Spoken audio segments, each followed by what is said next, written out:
Très heureuse de vous retrouver, mesdames et messieurs, en ce mercredi. Mercredi, comme je l'ai dit si souvent, la formule est consacrée. Mercredi, c'est WebPress.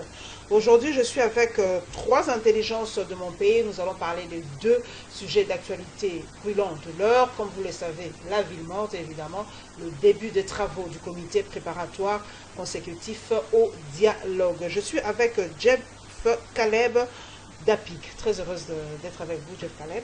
Merci, madame. Voilà, APIC, ça va? Ça ne va pas, madame. Le pays est en danger. APIC aussi, tout ça est va bloqué. pas? Ça ne va pas.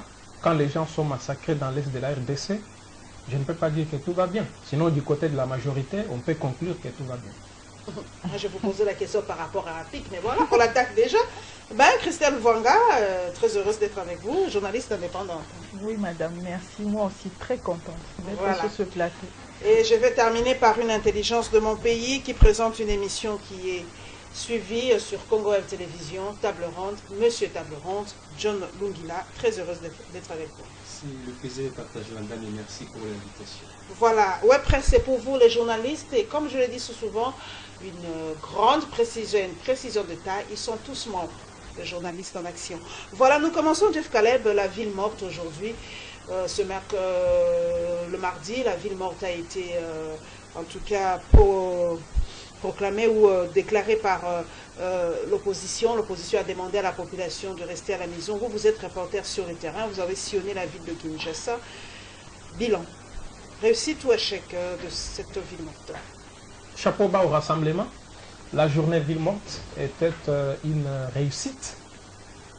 J'étais ce matin dans plusieurs coins de la capitale congolaise et mes constats et mes résultats me donnent 80% des réussites de cette journée, et même dans certaines villes du pays, notamment par exemple dans l'Est, comme à Goma, où les gens sont massacrés chaque jour.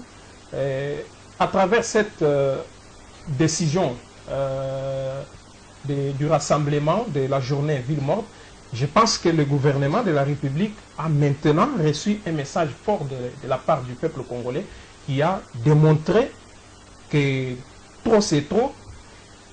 Le peuple congolais a besoin de l'alternance et le gouvernement doit éviter de chercher à nous amener dans une situation, allais-je dire, de chaos.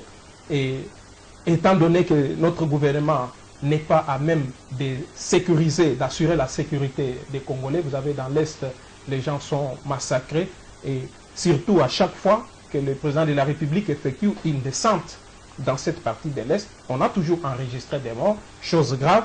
Même pendant son séjour à Goma, on a massacré, à Beni, on a massacré des gens à 2 km de sa résidence.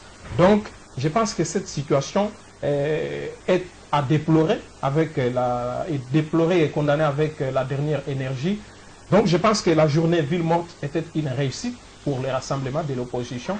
Et même les bus de transport, je l'ai constaté ce matin, étaient presque vides. Donc du moins, du côté du centre-ville, on peut dire que la circulation était quand même, je peux dire à quelques 30 ou 40%, mais dans la cité, la ville morte a été respectée. Boutiques et magasins, bureaux n'ont pas été ouverts. Coup de chapeau au rassemblement.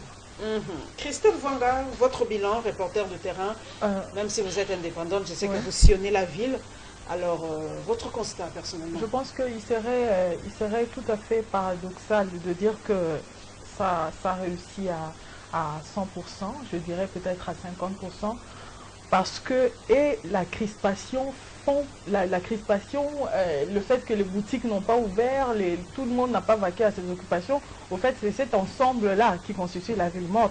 Mais moi, sur le plan analytique, je pense que la marche du 19, 20, 21 d'autrefois et cette récente marche où Mme Bazaïba a reçu une balle perdue, si nous regardons, si nous analysons, nous allons remarquer que la pression descend. Ça n'a plus le même effet qu'auparavant. Maintenant, là, nous sommes devant un combat de coq où le pouvoir et l'opposition veulent nous démontrer qui a la main mise sur la population, qui peut donner un ordre et que cet ordre soit effectivement accepté, respecté par la population. Mais ici, je déplore le manque du pouvoir de bien communiquer, surtout dans les réseaux sociaux, au moment où les acteurs politiques du rassemblement prônaient, ils écrivaient, ils tweetaient. J'ai remarqué que seuls peut-être Mova Sakani et quelques-uns disaient le contraire, quelques-uns disaient... Ils se focalisaient plus sur la RTNC, alors qu'aujourd'hui il y a plusieurs canaux de communication, on peut communiquer. Et hier j'étais au Grand Marché et les gens me demandaient, Madame, quid sur demain, est-ce qu'il y aura une ville morte ou pas? Je n'avais pas de réponse, mais j'aurais voulu voir quelqu'un comme André Kimouta, par exemple, descendre hier au Grand Marché, faire la ronde des marchés, dire que demain vous allez ouvrir, il n'y a pas de ville morte, parce que c'est un combat, et faire la ronde de marché, aller ensuite à Gambela, aller au marché de la Liberté, ou peut-être de l'autre côté vers Upen et tout ça, parce que c'est un combat. Nous sommes en train de démontrer qui est fort, et on ne peut pas briller par une léthargie de la part, de la part du pouvoir. C'est vraiment, vraiment déplorable de la part du pouvoir. On s'est rendu compte d'ailleurs que depuis hier, le signal de RFI a été coupé, et d'ailleurs la qualité du net a largement baissé. Et ce sont là les signes qui démontrent la peur de ce côté-là. Aujourd'hui, c'est un signal. Lorsque on coupe la RFI, on sent directement qu'il y a quelque chose qui ne va pas, et c'est un danger pour le pouvoir. Il ne faut pas faire ça, il faut communiquer. Nous sommes en train de rechercher quelque chose, il ne faut pas briller par une léthargie, c'est pas par une absence communicationnelle, un déficit communicationnel assez fort. Moi je le relève souvent sur les réseaux sociaux, on ne sent que la présence, Christelle de l'opposition, parce qu'aujourd'hui, que l'on veuille ou pas, en tout cas pour avoir une information, c'est d'abord les réseaux sociaux, avant les médias dits traditionnels. Avant la RTNC, l'information faut passer par Facebook ou Twitter, il faut, voilà. Pour avoir l'information. John Lungila, Congo Web Télévision, reporter de terrain, votre constat, votre bilan par rapport à cette journée dite ville morte. Merci beaucoup madame pour la question. Je crois que je ne voulais pas ici parler en termes de réussite ou d'échec de la ville morte. C'est vrai que les mots d'ordre ont été donnés, mais je constate qu'on commence à faire un usage abusé des mots d'ordre. On lance des mots d'ordre à tout moment, même quand il ne faut pas. Et s'il faut évaluer les résultats, je crois qu'il faut partir d'abord de la finalité de l'initiative. Est-ce que quand l'initiative venait de qui? Du rassemblement? Ça vient du rassemblement. Qui comprend combien de partis? Je sais qu'il y a autant de partis, autant de plateformes et personnalités politiques au sein du rassemblement, mais je me dis, est-ce que l'UNC fait partie du rassemblement? Non, non, l'UNC n'est pas au rassemblement. Okay. C'est au rassemblement. L'UNC n'est pas... après avoir eu des consultations avec ses membres, a déclaré devant la presse qu'il fait partie du rassemblement. Il adhère aux résolutions du rassemblement. C'est ça la différence. Voilà. Il adhère aux résolutions, mais il n'est pas du rassemblement. Aux résolutions, on fait partie c'est lui-même la démarcation qu'il a faite lui-même, c'est ça. Il faut dissocier les deux termes. Il a dit qu'il adhère aux résolutions, mais il n'est pas du rassemblement. Et le CEDER de Jean-Michel Moussa, pas du rassemblement. Le CEDER n'est pas au rassemblement. Okay. Donc l'initiative provenait du rassemblement. D'ailleurs, pour convaincre mon ami Joseph, tu n'as qu'à voir la présence des délégués de l'UNC à la cérémonie d'ouverture pour comprendre que l'UNC n'était pas au rassemblement. C'est la confusion. La confusion est entretenue par son secrétaire général qui confond les initiatives du parti avec ses initiatives privées. Et donc, voilà, je parle de Bertrand Ewanga. Il est en train de mélanger des choses. Je crois que c'est la confusion qu'il plane au sein de l'opinion et je n'aimerais pas que tu tombes aussi.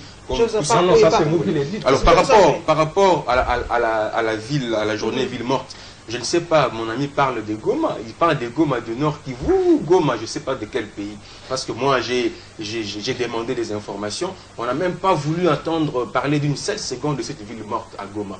Les choses se sont déroulées comme d'habitude, les magasins ont ouvert, les gens ont travaillé comme à Lubumbashi. D'ailleurs, chez Moïse Katumbi, ça n'a pas aussi été respecté. S'il faut côté, je peux même parler peut-être à 9 ou 10%, les gens ont observé, mais les choses se sont passées normalement. Et à Kinshasa, il faut dire, si peut-être dans les avant-midi, les gens n'ont pas ouvert, je vous dis hier mardi, moi je n'ai pas pu manger au restaurant de fortune où j'ai l'habitude d'y aller parce que la maman n'était pas venue, elle avait par peur des représailles, elle a voulu rester à la maison, mais je suis allé m'y ravitailler sans faire la publicité à une alimentation de la place sur Willery en face de Camp Lufungola. Donc les gens ont travaillé et moi je mangeais à travers l'alimentation qui est sur place. Et donc c'est peut-être par peur que les gens ont voulu observer un peu le mouvement, mais ce n'était pas pour répondre au mot d'ordre. Et le plus important, c'est quoi? Si vous me permettez de conclure, madame, on n'a pas dit aux gens pourquoi on a initié cette ville morte. On a dit le mardi, ça sera une ville morte. Bon, soit pour exiger le respect de la Constitution, soit pour libérer, parce que quelqu'un m'a dit, pour libérer Diomi, en effet, on ne comprenait pas pourquoi ce mot d'ordre. Le mot d'ordre, on le lance, ça devient un peu de trop, et on fait un usage abusif. Et c'est ce que j'ai dit, ça diminue, la pression diminue au fait. La ville morte était pourquoi en fait? Quelle était la raison première de cette ville morte? C'est ce que je vous dis, madame, nous sommes perdus parce que les gens se posent la question, est-ce que c'est pas parce qu'on a refusé de libérer Diomi? Est-ce que c'est pas par rapport à la situation dans l'Est? Est-ce que c'est pas pour contraindre Eden Kodjo? Nous sommes en effet perdus. Nous sommes, et la population est aussi perdue. Je voulais revenir à la question qu'a abordée John tout à l'heure de la peur. Vous savez, en réalité, c'est les résultats qui comptent. Qu'ils fuient pour la peur et qu'ils fuient pour ne pas avoir respecté les mots d'ordre, c'est la réalité. Aujourd'hui, il s'est fait que tous les magasins en ville avaient fermé. Et on ne va pas déceler, en effet, celui-ci a voulu respecter le mot d'ordre de Tshisekedi ou pas. C'est ça. Et ça, c'est là où j'incombe cette responsabilité à la majorité.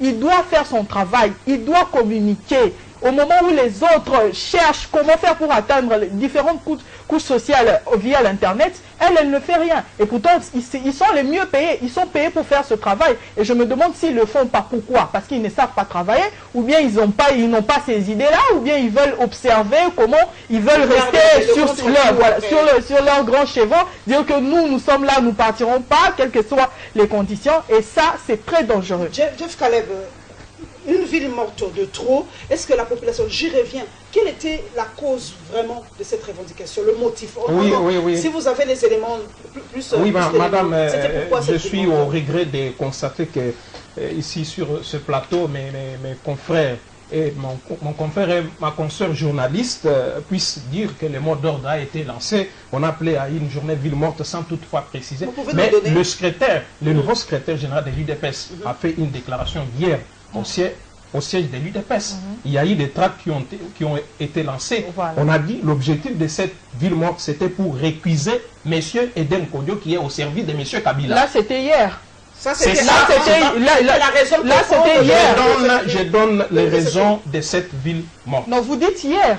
Je dis hier, le secrétaire de l'UDPS a fait une déclaration. Sans vouloir vous couper la parole, les tracts ont commencé à circuler dans la ville. Ça fait 3 ou 4 jours déjà, ça circulait. Et à cette époque-là, on parlait de guerre dans l'Est. Je ne comprends pas. Les informations je comprends pas aujourd'hui, hier, ça change. On parle de Jean Kodjo. Ça date c'est la bouche officielle.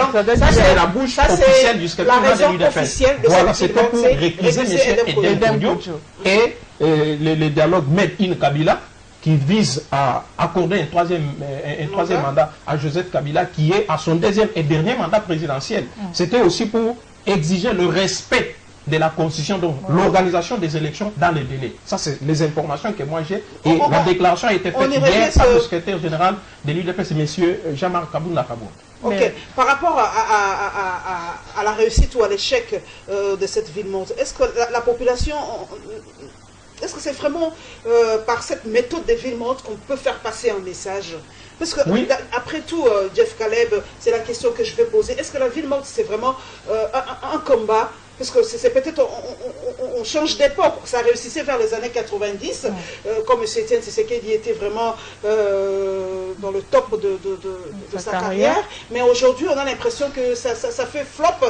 C'est plus au top, parce qu'à l'époque, quand M. Tshisekedi lançait la ville morte, c'était tout le Zaïre qui respectait. Aujourd'hui, on a l'impression que ce n'est que des portions, et à mi-temps, à demi-journée. Est-ce qu'on doit continuer avec cette tendance des villes mortes? Madame, vous devez comprendre qu'à travers ces opérations, sans ignorer que c'est à travers l'opération journée ville morte que le Parlement n'a pas pu procéder à l'adoption de la loi électorale qui conditionnait l'organisation des élections à la tenue ou à l'organisation des référendums. Donc moi je peux dire que la journée ville morte décrétée par l'opposition, c'est une façon, en tout cas... C'est une forme de pression. Voilà, c'est une sorte de pression parce que le rassemblement n'a pas une armée, le rassemblement n'a pas une police. Donc, c'est une sorte de pression pour montrer à la communauté internationale, interpeller sur nous espérons que ce soir, M. Kodjo va bien sûr démissionner parce qu'il y a eu efficace jusqu'au point de le faire démissionner ce soir. Doit-on continuer avec cette ville? Économiquement, nous sommes déjà presque par terre aujourd'hui. Et d'ailleurs, j'ai appris par le site de notre excellent confrère Eric Chikouma qu'on a majoré le prix du carburant de 50 francs, mais ça pèse quand même dans le budget. Doit-on continuer avec cette tendance des villes mortes? Je réponds à moi, je dis tout de suite que non. Je crois que si c'est au nom du peuple, pour l'intérêt général, qu'on voudrait bien garder tout le monde à la maison, il y a beaucoup de revendications. Il y a eu massacre à Béni. L'opposition n'a pas décrété une ville morte pour ça. On parle de la majoration du prix du carburant. L'opposition n'y pense même pas. Mais quand les dialogues préoccupent tant l'opposition politique, c'est peut-être parce qu'elle voulait gagner plus dans ses pourparlers. Et si elle constate que dès le départ, elle est perdante, elle crie au respect de la Constitution, elle cherche même à récuser. On a quand même respecté certaines de ses revendications. Le plus important, ce n'est pas la pression. Quand mon frère parle de la pression, maintenant là, on n'a pas besoin de pression, on a besoin des résultats. Le pays fait face à des problèmes, surtout par rapport au processus électoral. Nous voulons avoir des solutions pour faire face aux problèmes qui se posent actuellement. On n'a pas besoin de gens qui viennent faire de pression pour occasionner de pertes inutiles de temps. Tu parles d'une ville morte pour récuser Ben Kodjo, mais c'est déjà l'échec. Si c'est par rapport à ça, alors la ville morte a échoué. Parce que si les Congolais restent à la maison, ce sont des Congolais qui ont perdu parce que Kodjo a convoqué le sien et il a lancé les travaux du comité préparatoire. Mais il a convoqué avec les gens de la majorité. Je vous en prie. Jean-Lucien Boussa a été là, madame. Vous allez répondre. Sinon, on ne vous entendra pas à la maison, s'il vous plaît. Si vous dites que la ville morte était pour exiger le respect de la Constitution, il faut nous dire quel article alors l'opposition est. L'organisation des élections dans le délai. Alors, l'article 75 de la Constitution qui demande à la CENI de convoquer l'élection présidentielle à 90 jours de la fin du mandat de M. Là, je vous coupe et je vous rappelle que alors il fallait procéder autrement pour atteindre le résultat. Prendre les armes, par exemple. Une simple, je ne parle pas des armes, ce qui est dit, les autres ne sont pas l'opposition armée, ce sont des pacifiques. Quand Vital Kamerhe a pris le bâton de commandement de l'opposition avant que les autres se rétractent au mois de janvier 19, 20, 21 pour envahir la rue avec les Congolais de manière à ce qu'on fasse échec à la modification de la loi électorale, c'était ça. Un visionnaire, il voit les choses, le peuple sort dans la rue pour des objectifs précis et un résultat. Vous avez vu le résultat après cette descente dans la rue sous l'initiative de Vital Kamerhe en tête. Ça produit des résultats et on a retiré tout ce qui était prévu pour charcuter ou tripatouiller la loi électorale. Aujourd'hui, il y a une ville morte sous la houlette, peut-être tout ce qui dit le rassemblement. Quel est le résultat aujourd'hui? Tu dis les Congolais étaient à la maison, les boutiques n'ont pas ouvert. Est-ce que c'est ce que nous on voulait en fin de compte? Non, on voulait que Kodjo parte. On voulait qu'on respecte la Constitution. Est-ce le cas aujourd'hui? Parce que demain, vous allez revenir pour exiger encore la même chose. Kodjo parte. Et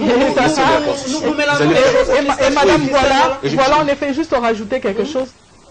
On remarque comment le dialogue embrigade tout un peuple, toute une population, au détriment de l'économie par exemple. On pouvait sortir aujourd'hui, on pouvait travailler et rapporter de l'argent. La majorité de Congolais aujourd'hui vivent au jour le jour.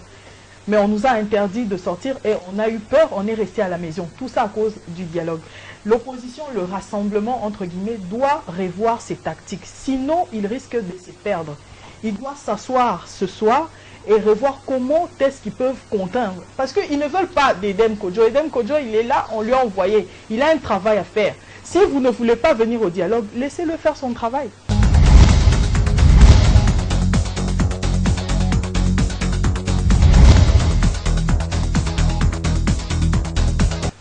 Bon, ce dialogue-là, on y est déjà dans le deuxième sujet, puisqu'après tout, les deux vont de pair. Edem Kodjo a ouvert ce mardi les travaux du comité préparatoire. Vous qui étiez là, d'ailleurs, je sais que vous êtes accrédité, Jeff Caleb, qui était présent dans la salle? Bon, dans la salle, il y avait la présence représentants des corps diplomatiques, il y avait les membres de la donc, majorité. soutenus par la communauté internationale. Voilà, les membres de la majorité au pouvoir. Il y avait aussi les délégués de la société. Il a aussi remercié la majorité présidentielle et certains acteurs politiques de l'opposition qui ne sont pas vraiment du tout dans l'opposition. Ça il faut. Est-ce que vous avez des preuves? Ne me dites pas que Samy Badibanga, par exemple, n'est pas opposante, parce que moi je vois les images, j'ai vu Marie-Ange Mouchebe-Koulikou. Mais Samy Badibanga est au Parlement. Jean-Lucien Boussa ne n'est pas dire qu'il n'est pas opposant, c'est trop fort. Samy Badibanga est au Parlement. Il n'est pas dans l'opposition. S'il est dans l'opposition, il faut le dire, il est de quel UDPS, parce que tous ceux qui avaient décidé d'aller au Parlement se sont auto-exclus de l'UDPS. Ça c'est clair, il faut le dire. Aujourd'hui, Samy Badibanga n'est pas en contact avec Etienne Tshisekedi comme à l'époque. Donc il n'est pas allé là-bas avec la casquette de l'UDPS. L'UDPS n'a mandaté personne, ça il faut le dire. Ils sont là en train de chercher leurs intérêts, et ça il faut les souligner. L'UDPS n'a mandaté personne parce que l'UDPS fait partie du rassemblement. Vous connaissez la position du rassemblement. Le rassemblement n'est pas d'accord avec M. Edem Kodjo. Il doit partir, c'est clair. Et l'UNC aussi. Mais il y avait la présence de M. Ouaga. La présence de l'UNC n'est pas à déplorer parce que l'UNC, le jeu de l'UNC est connu. La présence de l'UNC au dialogue ne représente rien, parce que la vraie opposition se trouve à la 10e rue, où vous avez la première force politique de la RDC, l'UDPS, les Moïse Katumbi, les Toubou et les autres. C'est bien beau qu'ils sont la première force, mais on m'a rappelé une fois que M. Tshisekedi a été la première force, mais l'AFDEL l'a damé le pion. Est-ce que l'UDPS n'est-il pas en train de rater encore une fois le temps fort? Madame, vous savez, c'est dur lorsqu'on est journaliste et on est en même temps militant. C'est dur, on est en doctriné, on voit des choses qu'à une seule couleur. Je pense pas. Être vraie opposition, qu'est-ce que ça veut dire? Le fait que Samy Badibanga soit allé là-bas ne justifie pas qu'il soit vrai ou faux opposant. C'est lui-même qui pense. S'il pense que c'est un opposant, c'est un opposant. Et les autres, Jean-Lucien Boussa, qu'est-ce que tu vas dire? Et UNC qui étaient là-bas, c'est pas, en tout cas ça, c'est pas professionnel. Il représente quelque chose. Peut-être il a été élu, il a été voté. Il représente une couche de la population à l'Assemblée. C'est quelqu'un. Il ne faut pas le traiter de faux ou de vrai. Aujourd'hui, est-ce que l'UDPS n'est-il pas en train de rater, on n'est-elle pas en train de rater aujourd'hui encore, en tout cas, un pan de l'histoire? Le train déjà en marche, est-ce que l'UDPS va le rattraper? Mais l'UDPS sera encore à côté de cette grande... Mais Etienne Tshisekedi est réputé pour manquer des occasions où il peut faire valoir son charisme. Moi, je me suis toujours dit, dès le début, s'il avait accepté de venir à ce dialogue, peut-être qu'aujourd'hui, on n'aurait pas passé tout ce temps. Il est lui l'initiateur de ce dialogue. Mais oui, il y a eu une différence sur le plan du format. Il demandait un autre format et on ne lui a pas donné, et les revendications qu'il demandait, on ne lui a pas donné, et c'est la raison pour laquelle il s'est rétracté. Et seulement, nous avons vu la manière dont il s'est rétracté. Aujourd'hui, il disait oui, demain, il disait non, et à la fin, il tournait en ridicule. Et aujourd'hui, Edem Kodjo commence son dialogue. On va voir quelles seront les retombées. Est-ce qu'à la fin... Est-ce que ce sera une réussite? Sans l'UDPS, ce dialogue n'est pas une... C'est vrai que sans l'UDPS, ce n'est pas la même chose. Sans Etienne Tshisekedi, sans les rassemblements, qu'est-ce que vous voulez? Sans Etienne Tshisekedi, c'est pas la même chose. C'est vrai. Mais permettez-moi de dire quelque chose, madame. Lorsque Saïd Djinit est venu avec la panel, je me suis dit, ce type, évidemment, Saïd Djinit, c'est lui qui était le facilitateur au Burundi. Ce sont les mêmes griefs qu'on lui lançait là-bas, notamment l'arrestation des opposants, la fermeture des chaînes pro-opposition, les interpellations, les tueries, les massacres. Alors quand il est venu, parce que Saïd Djinit, au même moment il était récusé, au même moment lui-même il a démissionné. Et derrière lui, il a laissé un trouble au Burundi. Quand il est venu ici, je me suis dit, ce type, il va apporter quelque chose, une expérience à Edem Kodjo, et on va remarquer que depuis qu'il est là, les tactiques ont changé. Les tactiques ont changé parce que là-bas, de l'autre côté, personne ne voulait, que ce soit le pouvoir, quelle que soit l'opposition, personne ne voulait lâcher. Ils étaient campés dans leur coin et personne ne voulait lâcher. Et quand il est venu, si on a senti tout le changement. On a commencé à libérer tant soit peu les prisonniers, on a commencé à faire ceci, à réouvrir les chaînes fermées. Et ça a été d'une importance capitale. John Lungila, sans l'UDPS, sans le rassemblement, est-ce que ce dialogue n'est pas notre forme de concertation bis? Est-ce que les revendications de l'opposition, est-ce qu'elles disent qu'en tout cas ces revendications-là n'ont pas été totalement satisfaites? Pas du tout. Moi, je crois que déjà, vous avez vu, on a lancé le comité préparatoire, ça les rassemblements. Moi, je crois que s'il faut parler de l'échantillon de la classe politique dans la salle, ça a été représentatif, que ce soit pour la majorité ou même pour l'opposition. Je ne voulais pas revenir ici sur des figures. L'opposition n'est pas composée des figures. Quand on ne voit pas cette figure, on dit il n'y a pas l'opposition dans la salle. Hein? Parce que s'il faut voir les figures, quand on voit Kyungwa Koumanzavi, Moïse Katumbi, tous ces G7 autour de Tchèque Tshisekedi, ce n'est pas parce qu'ils sont autour de lui que c'est ça l'opposition, détrompez-vous. Et aujourd'hui, je vous dis, Tshisekedi a tout le monde au bourrique. Vous savez, il y a eu combien de pré-dialogues entre la majorité et l'IDPS, pas l'opposition, et l'IDPS. Et le premier à dénoncer ces pré-dialogues, c'était Franck Djongo qui est avec Tshisekedi aujourd'hui, à l'étranger comme ici au pays. Vous savez combien Tshisekedi, la famille Tshisekedi a empoché au nom de ces dialogues. Si ça ne vient pas de moi, ça vient de Bruno Mavrouk. Il a dit, Bruno Mavrouk on parle de l'IDPS, je préfère écouter Mavrouk que vous parce que lui, il est dans la marmite. Et donc, si Vital Kamerhe peut rencontrer Kodjo aujourd'hui, il ne faut pas lui reprocher. Combien de voyages Kodjo a effectué en Belgique pour aller rencontrer Etienne Tshisekedi? Il y a eu des rencontres à Ibiza, à Vénus, même pas en présence des facilitateurs. Il n'y avait même pas la communauté internationale. Avec des délégués des deux camps. Ils parlaient de quoi, autour de quoi? Poser la question à Cheikh Kitundu, il dira quelque chose. Et donc, Etienne Tshisekedi a perdu sa crédibilité. Pourquoi? La communauté internationale, il a demandé le panel, les groupes de soutien, on les lui a accordés. Il a exigé à ce qu'on puisse respecter un certain nombre de préalables, de prisonniers politiques. Il a déposé la liste auprès des représentants de l'Union européenne. Une fausse liste selon leur... mais une fausse liste, alors il faut reprocher à son rédacteur qui a rédigé cette liste. C'est l'IDPS, les rassemblements, remis à qui? À la communauté internationale. Mais quand les gens viennent vous voir pour vous demander de venir discuter, vous dites nous avons des préalables. Quels sont ces préalables? Vous présentez les préalables.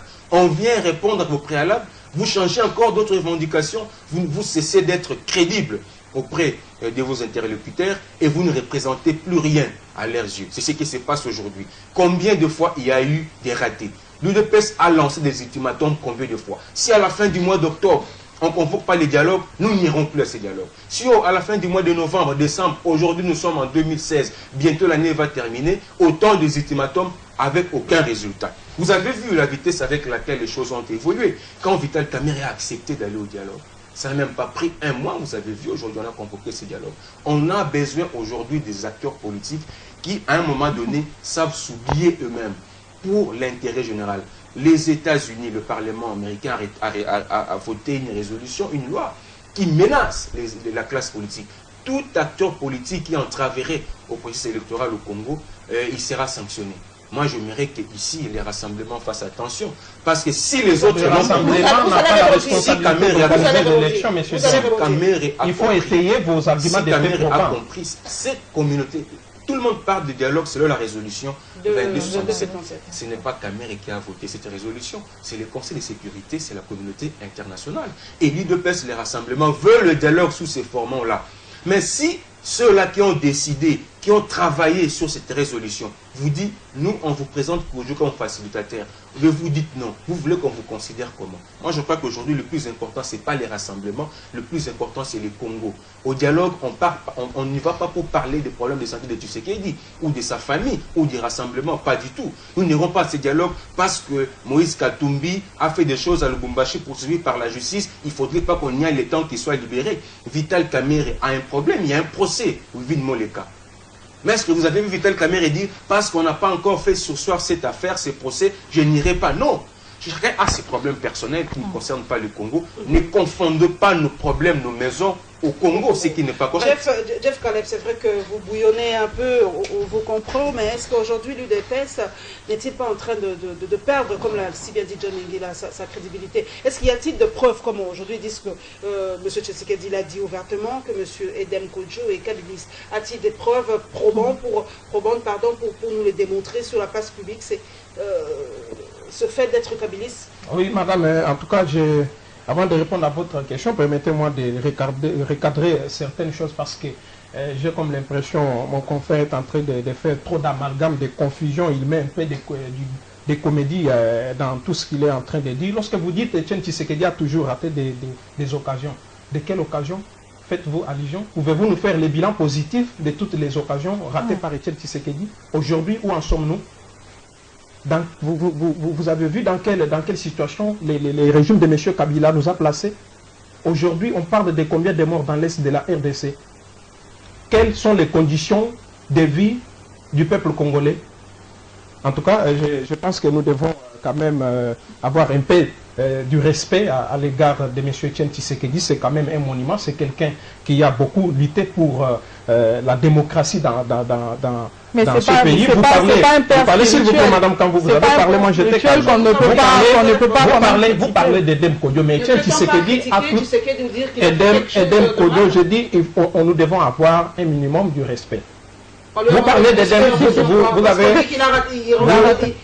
Il rate des juste en 2005, madame, en 2005, alors que Etienne Tshisekedi avait l'occasion, il a demandé à ses partisans de ne pas aller s'enrôler. Il avait l'occasion de s'enrôler et de ne pas voter Kabila. Il avait l'occasion de s'enrôler et ensuite de ne pas aller voter pour Kabila, mais il a demandé qu'on ne s'enrôle pas. Et à la fin, c'est qui a gagné? Ça, c'est votre point de vue. Vous parlez d'Edem Kodjo. Mais Etienne Tshisekedi a tout à fait raison de récuser M. Edem Kodjo.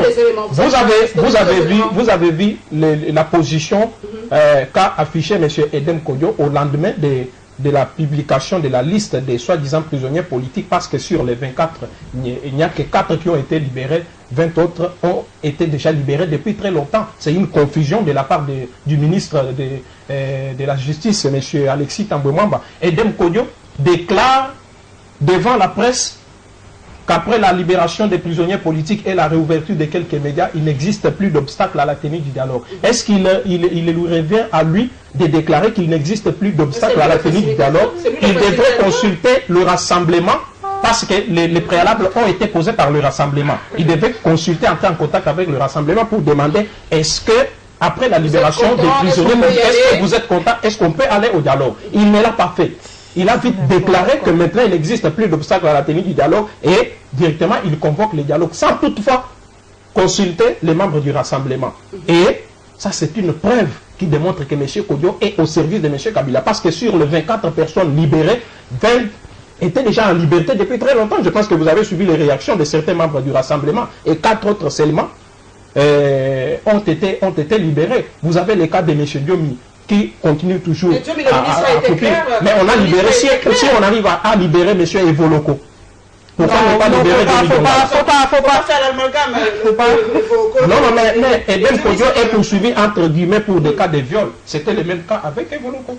Si lui est libéré, pourquoi on doit garder Eugène Diomi Dongala? Parce qu'on n'a pas de preuves. Si vous refusez le cas d'Eugène Diomi Dongala, et que dire encore de M. Jean-Claude Mouyambo? Donc la position adoptée par M. Edem Kodjo, il est venu avec son agenda est clair, c'est d'accorder un 3e mandat à M. Joseph Kabila. Ça, c'est clair.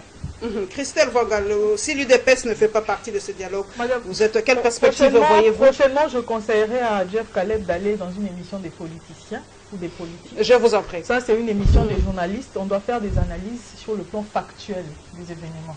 Si Joseph Kabila, le 19 décembre, ne sera pas là, ça, c'est... Je ne fais que rapporter les propos d'Etienne Tshisekedi, ça ne vient pas de moi. Oui, mais c'est ce que je suis en train de faire. Kodjo, madame, a passé plus son temps à la médiation qu'à la facilitation. Il a passé tout son temps, et ça coûte de l'argent au pays. Etienne Tshisekedi a joué, passez-moi l'expression, au capricieux. À chaque fois, on devait le suivre en Europe, en Belgique, on le suivait. Quand on va à un dialogue, c'est pour faire des concessions. Le facilitateur, son métier, c'est de concilier le point de vue. Ça veut dire ce que vous pensez et ce que l'autre pense. On cherche le juste milieu. Ça ne veut pas dire qu'on doit accéder à tous vos caprices. Si vous demandez 28 prisonniers, on va vous donner les 28 non.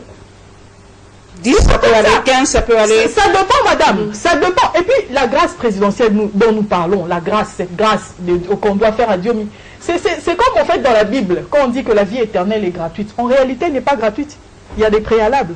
Il faut bien se comporter pour avoir la vie éternelle. Diomi a été jugé coupable du viol, du moins sur le plan de Youré. Il a été jugé coupable.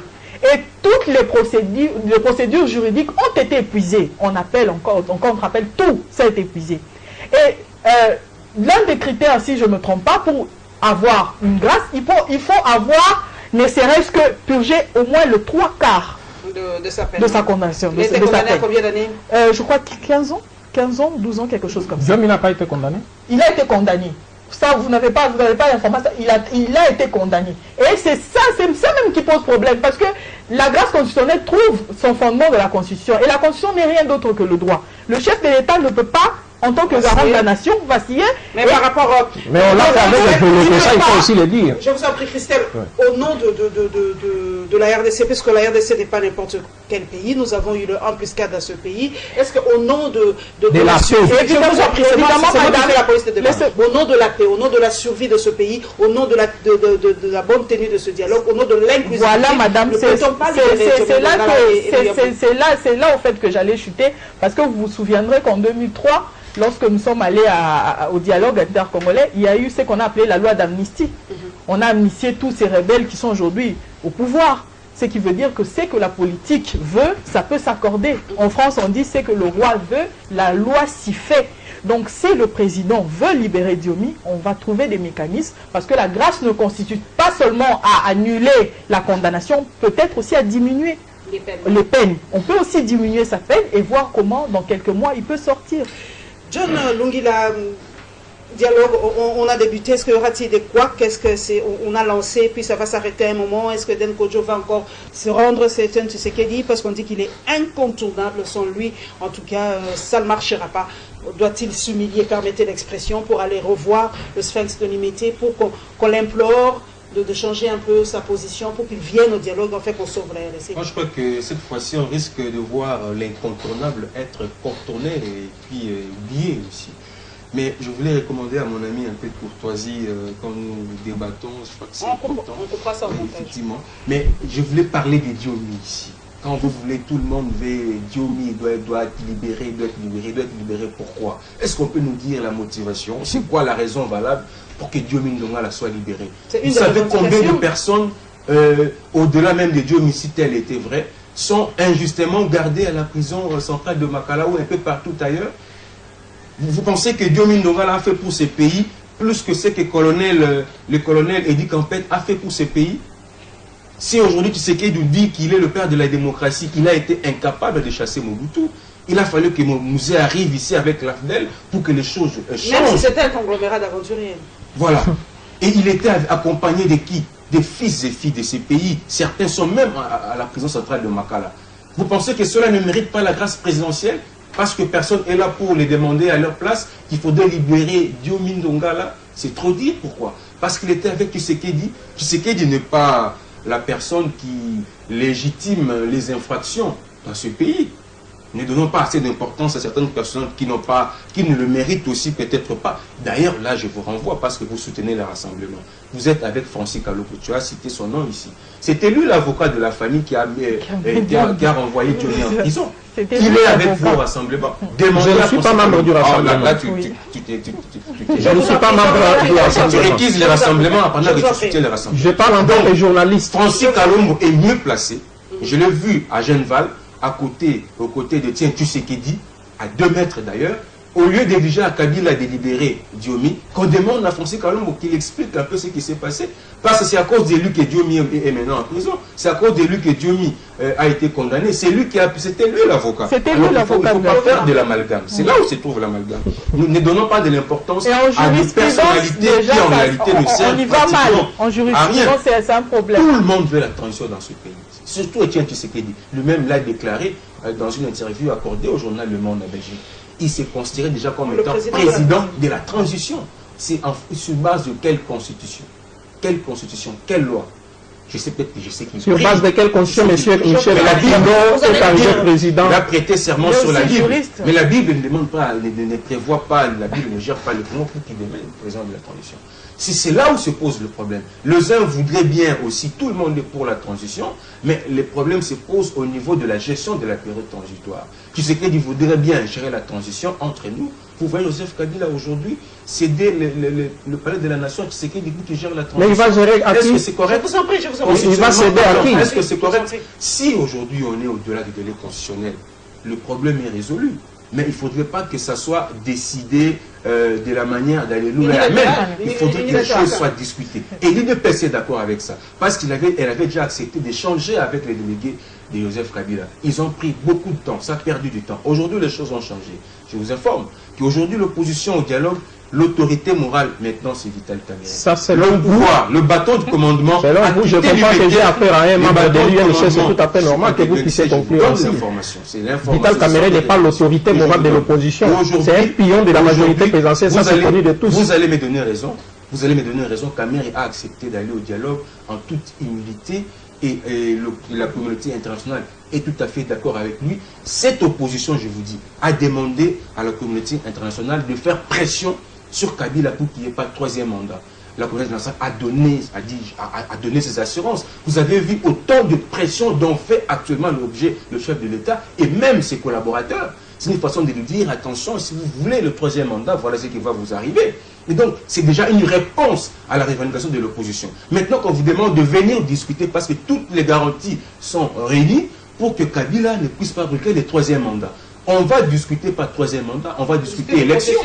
Élection quand? Et donc, si Tshisekedi et le sien estiment que le pays devait toujours rester dépendre des limités, je vous dis qu'il s'est délocalisé. C'est tout cette histoire. Ça ne se passera plus comme ça. Le Congo n'appartient pas à une personne ni à une famille biologique ou politique, IDPS soit-il. Le Congo appartient à tout le monde. Nous allons descendre, nous sommes en train d'atterrir. Jeff Caleb, aujourd'hui, les dialogues, on a lancé les travaux de comité préparatoire. On va parler de quoi? Vous qui êtes sur le terrain, est-ce qu'il y a déjà un mot, comment on appelle ça, un canevas précis par rapport à ces travaux qui ont débuté? Oui, madame, c'était le travail qui devait être fait aujourd'hui, parce qu'après le mot d'ouverture du facilitateur, M. Edem Kodjo, qui est récusé par le rassemblement, les représentants ou les délégués des composantes ou des parties prenantes au dialogue devraient se réunir pour essayer de mettre sur place une feuille de route.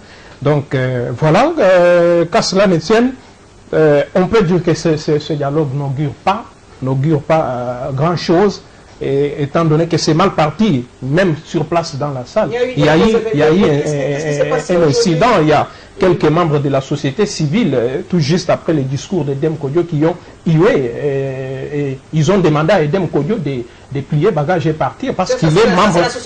Ça, c'est la société civile qui a déclaré, un groupe de jeunes qui réclamaient leur participation au dialogue. Et selon eux, semble-t-il, M. Edem Kodjo a procédé à la nomination de certains membres de la société civile qui seraient proches de la majorité au pouvoir. Christelle, pour cette seconde, votre lecture par rapport à la continuation de ces travaux. De ce travaux, madame, laissez-moi placer un mot sur...